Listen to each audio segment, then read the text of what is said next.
Assalamualaikum warahmatullahi wabarakatuh. Salam sejahtera bagi kita semua. Om Swastiastu, Namo Buddhaya, salam kebajikan. Selamat pagi, siang, sore, malam warga Adirekta, dimanapun kalian berada. Semoga kalian sehat dan baik-baik saja. Balik lagi denganku, Eko Nugroho. Ini adalah video terakhir terkait analisis laporan keuangan Pemda Banten. Oke, kita masuk ke setelah kita tadi udah membandingkan bagaimana komparatif analisisnya dari tahun ke tahun, terus indeks number year-nya, terus year-to-year analisisnya. Nah, sekarang kita masuk ke fokus utama kita, yaitu ke rasionya. Nah, di dalam rasio, yang di dalam materi video pertama dan kedua tadi kan udah aku jelasin terkait apa aja yang dalam analisis rasio. Yaitu ada menentukan independensi, ada menentukan kebijakan prioritisasi dan penggunaan sumber daya, menghitung likuiditas dan solvabilitas, ada mengevaluasi kinerja pemerintah daerah, dan menghitung kemampuan membayar pemerintah daerah. Nah, dalam independensi itu terdapat dua rasio, yaitu ada rasio kemandirian dan rasio ketergantungan. Di sini aku tambahi dua terkait sebelum masuk ke rasio kemandirian dan ketergantungan, yaitu ada derajat otonomi fiskal dan indeks kemampuan rutin, DOF dan IKR.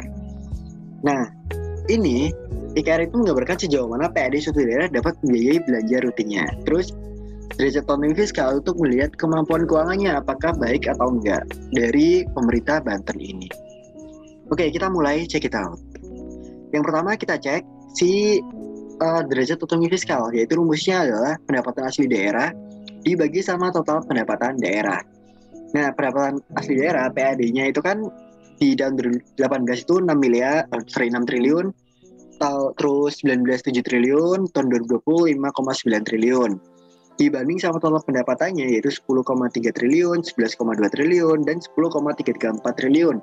Yang mana DOF-nya itu adalah 61,33, 62,69, dan 57,16. Nah, kalau kita lihat, ternyata itu masuk kategori yang sangat baik karena melebihi 50%, teman-teman.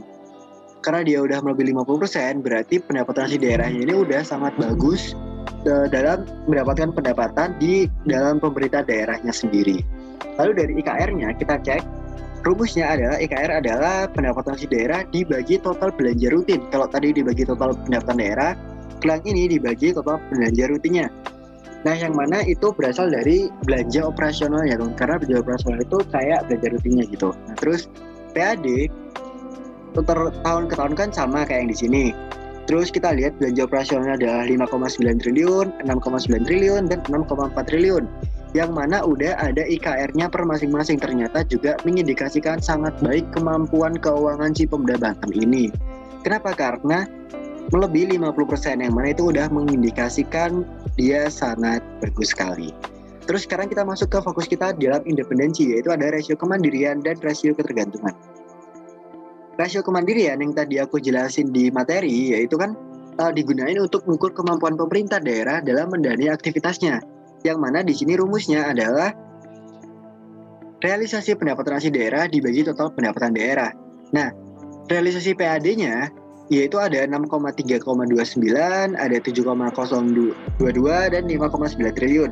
Yang mana total pendapatan daerahnya itu adalah 10 triliun, 11 triliun, dan 10 triliun.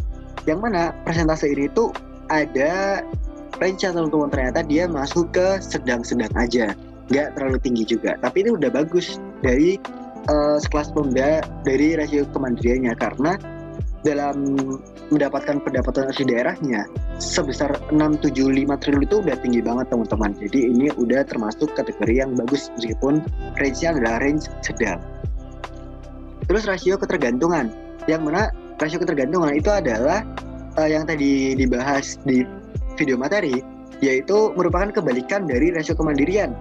Digunakan untuk mengetahui tingkat ketergantungan pemerintah daerah pada transfer dari pemerintah pusat. Jadi di sini kita lihat berapa sih transferan dari pemerintah pusat gitu. Nah, ternyata transferan dari pemerintah pusat, realisasi transfer daerah ini maksudnya adalah transfer dari pemerintah pusat ke pemerintah Banten ya, teman-teman. Yaitu sebesar 3,9 triliun, 4,1 triliun, dan 4,375 triliun. Yang mana total pendapatan daerahnya sama, yaitu 10 triliun, 11 triliun, dan 10 triliun. Maka rasio keuntungannya, ketergantungannya adalah 38%, 37%, dan 42%. Yang mana semakin rendah rasio, itu semakin mandiri ya, karena dia nggak butuh banyak-banyak banget transferan dari pemerintah pusat. Ini rumusnya ya teman-teman, realisasi transfer ke daerah itu dari pemerintah pusat ke pemerintah daerah dibagi total pendapatan daerah. Oke, setelah independensi, yang kedua itu kita akan ngebahas menentukan kebijakan prioritisasi dan penggunaan sumber daya. Ya, yang mana itu ada rasio PAD terhadap belanja, ada rasio keserasian, dan rasio belanja terhadap jumlah penduduk. Rasio PAD terhadap belanja, kita cek, kan rumusnya adalah realisasi pendapatan asli daerah dibagi realisasi belanja. Yang mana PAD-nya itu adalah 6 triliun, 7 triliun, 5 triliun. Dibagi sama realisasi belanjanya.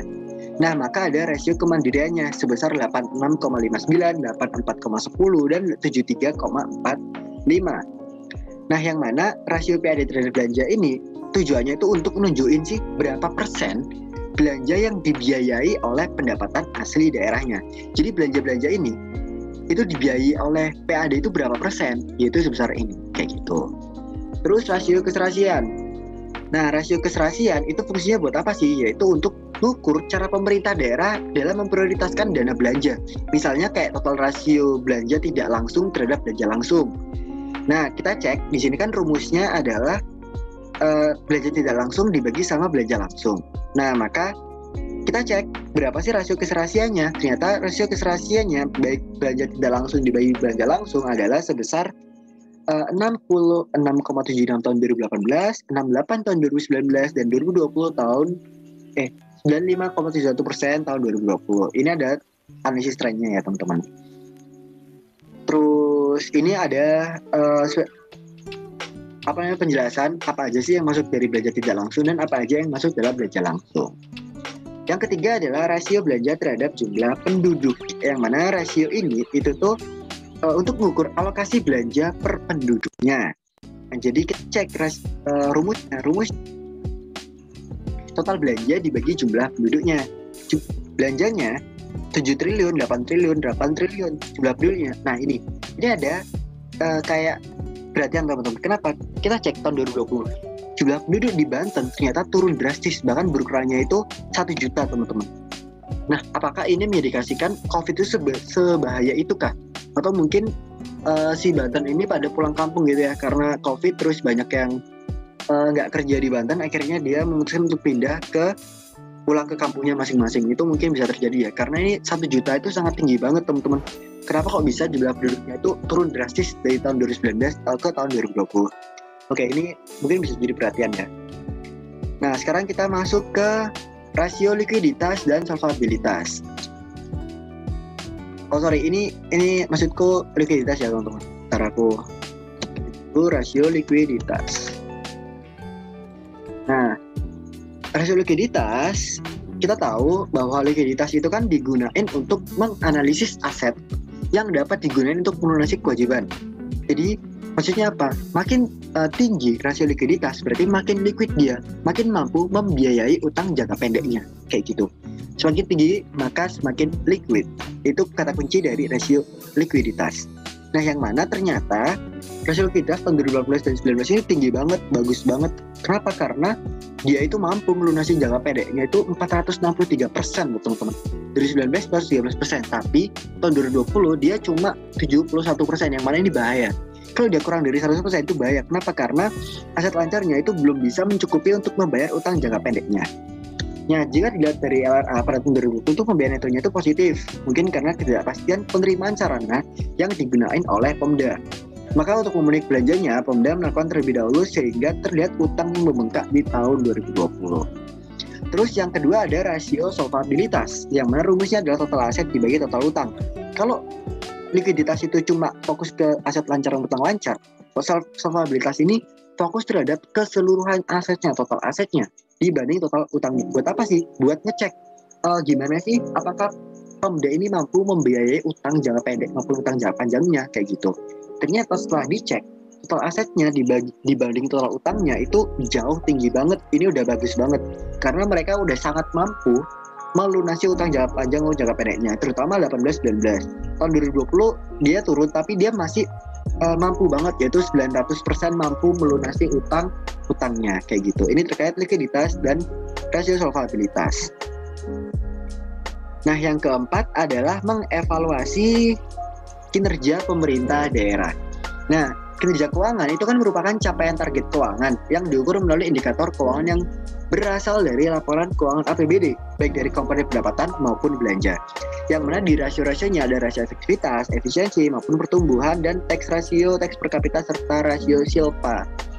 Nah, rasio efektivitas rumusnya adalah realisasi pendapatan asli daerah dibagi sama target anggaran PAD berdasarkan potensi real, yang mana ini ada keterangannya ya, ketika persentasenya itu apakah dia kurang dari 100, apakah lebih dari 100 atau sama dengan 100. Ternyata di tahun 2018 dia efektif, 2019 dia nggak efektif, 2020 dia nggak efektif. Kenapa? Karena 19 tahun 2020 dia tidak memenuhi target anggaran pendapatan asli daerahnya. Lalu dalam rasio efisiensi kita cek, rumusnya adalah efisiensi adalah biaya perolehannya dibagi sama realisasi PAD-nya. Nah, di sini kita cek ternyata biaya perolehannya itu tahun 2018 itu dia cuma 92%. Ini bagus, cuman dia kurang efisien. Kenapa? Karena ketika dia 90-100% dia kurang efisien. Yang bagusnya berapa? Kalau dia kurang dari 60%. Kenapa kok kayak gitu? Karena kita cek rumusnya aja biaya perolehan dibagi realisasi PAD. Makin gede biaya perolehannya, makin tinggi persentasenya. Otomatis makin gede biaya yang dikeluarkan untuk mendapatkan realisasi pendapatan asli daerahnya, dan itu nggak bagus. Contohnya kalau dalam sektor swasta berarti modal kalian itu lebih tinggi daripada penjualan kalian, itu nggak bagus teman-teman. Lalu ada rasio pertumbuhan atau growth-nya, yang mana rumusnya adalah realisasi tahun sekarang dikurangi realisasi tahun kemarin dibagi realisasi tahun kemarin. Kita cek, ternyata persentase tahun 2018 itu 9,95, 19-10%, ternyata di tahun 2020 dia minus 15,89. Nah, terus yang ada lagi tax ratio. Tax ratio itu rumusnya adalah pajak daerah dibagi pendapatan daerah. Di sini ada persentasenya tahun 18 58,45%, 19 60%, tahun 2020 54,77%. Itu tax ratio.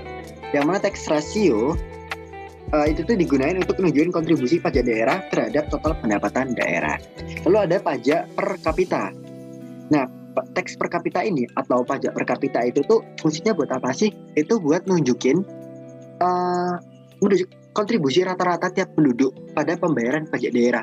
Namanya aja, rumusnya aja pajak daerah dibagi jumlah penduduk. Jadi nunjukin berapa rata-rata tiap penduduk pada pembayaran pajak daerahnya.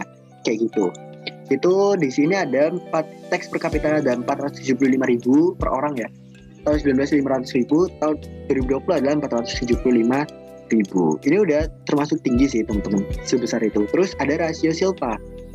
Silpa rumusnya adalah silpa dibagi total belanja. Yang mana silpa itu merupakan sisi lebih realisasi penerimaan dengan pengeluaran anggaran pada satu tahun anggaran, yang menunjukkan dan anggaran yang tak terserap atau tertunda penggunaannya. Di sini kita cek, ternyata rasio silpanya tahun 2018 sampai tahun 2020 itu menurun terus teman-teman. Jadi dia efektif ya, karena apa? Karena dia mampu mengoptimalkan sisa anggaran lebihnya. Lalu yang terakhir, pembahasan kita adalah terkait kemampuan membayar pemerintah daerah. Kayak gimana sih, apakah dia mampu bayar pemerintah daerahnya itu? Nah, kita cek kemampuan bayar pemerintahnya. Di mana di sini ada 3 rasio, yaitu ada debt service coverage ratio, ada ruang fiskal, dan ada keseimbangan primer. Nah, di dalam debt service coverage ratio DSCR itu tuh nunjukin kemampuan daerah untuk melunasi pinjamannya. Artinya pemerintah daerah dianggap masih memiliki dana idle kalau minimal itu kan 2,5 ya, yang dibahas di materi sebelumnya. Nah, yang di videoku kedua ya teman-teman, itu aku udah jelasin minimal 2,5. Itu maksudnya apa? Ketika pemerintah daerah dianggap masih memiliki dana idle sebesar 1,5 setelah dikurangi pokok pinjaman, bunga, dan biaya lainnya. Di sini kan udah ada pendapatan asli daerah, bagian daerah dari bagi hasil pajak, terus DAU, belanja wajib, terus ada biaya pinjaman plus pokok plus bunga.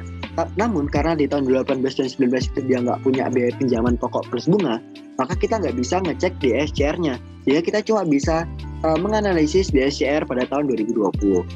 Lalu yang kedua ada ruang fiskal. Ruang fiskal itu tuh rumusnya agak panjang ya, yaitu total pendapatan dikurangi pendapatan yang ditentukan penggunaannya dikurangi belanja mengikat. Atau bisa aja dengan total pendapatan daerah dikurangi dana alokasi khusus pendapatan hibah plus dana darurat plus dana penyesuaian otonomi khusus dikurangi belanja mengikat. Yang mana belanja mengikat adalah belanja pegawai ditambah belanja bunga. Nah, di sini udah dikasih tahu ruang fiskalnya seperti apa. Sehingga ruang fiskalnya di tahun 2018 adalah 6 triliun, tahun 2019 6,5 triliun, tahun 2020 turun jadi 5,7 triliun. Nah, ruang fiskal sendiri itu untuk mengukur dana dalam 1 tahun anggaran yang bebas digunain oleh pemerintah daerah sesuai dengan kebutuhannya. Jadi benar-benar fleksibel Pemda gunanya itu buat apa aja dana ini gitu. Lalu yang terakhir ada namanya keseimbangan primer. Ini yang paling akhir dari analisis kita pada kesempatan kali ini ya teman-teman. Jadi di rumus dari keseimbangan primer adalah pendapatan daerah dikurangi belanja daerah dan belanja bunga. Keseimbangan primer itu merupakan selisih total pendapatan daerah dengan belanja daerah maupun belanja bunganya. Jika pendapatan bunga itu lebih tinggi daripada belanjanya, maka akan ada keseimbangan primer positif. Sebaliknya, kalau dia belanjanya itu lebih tinggi daripada pendapatannya, akan jadi keseimbangan primer yang negatif. Di sini terlihat ternyata keseimbangan primernya baik tahun 2018, 19, 20 ternyata keseimbangan primernya adalah positif dan ini cukup bagus untuk sekelas pemerintah daerah.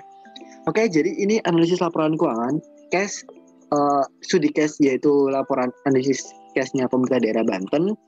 Kurang lebihnya aku mohon maaf. Jika ada pertanyaan mungkin Sabi kontak aku WA maupun WA sih yang khususnya. Nah, jadi kucukupkan. Kita akan ketemu lagi di kesempatan lain waktu. Kututup. Wassalamualaikum warahmatullahi wabarakatuh.